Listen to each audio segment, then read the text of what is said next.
Volunteers from the American Red Cross of Southern Nevada are lending a helping hand to those in Kentucky and Missouri after devastating storms recently ripped through the area, killing over 24 people. We spoke with leaders at the nonprofit on relief efforts and the devastation those volunteers will see on the ground as they help people who lost everything. They're going to see a lot of people in trauma, a lot of grief, a lot of chaos, a lot of destruction. Community Disaster Program Manager Lowell Smith is talking about this. Neighborhood after neighborhood destroyed in both Kentucky and Missouri. The amount of damage that you see and the way it impacts people, it's really traumatic. It's really, serious. That's why 2 trained disaster relief volunteers are on a 2-week mission to help communities impacted by the tornadoes and storms, providing free shelter, food, and emotional support.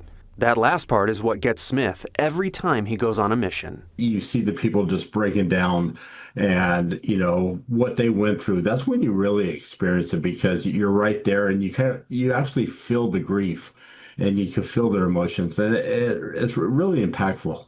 Smith says over 90% of his team is made up of volunteers, like a veteran volunteer from Pahrump who's been deployed 31 times, and another from Las Vegas who's helped with 14 missions. Smith says based on the scope and scale, the duration of the planned 14-day missions could change. I've never been on one that's wrapped up sooner, and everyone I've gone to, they've asked for people to extend. That's pretty common. Smith adds it's also pretty common for volunteers in southern Nevada to get the call for help because of where we are in the country. Well, fortunately for Nevada region, we don't have the widespread destruction that you see some in the Gulf Coast areas like that. So our volunteer forces are usually looked at as being support.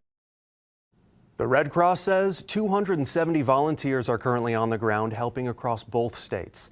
The nonprofit handed out over 13,000 meals and snacks and thousands of relief items. Hundreds of homes have been destroyed or suffered major damage.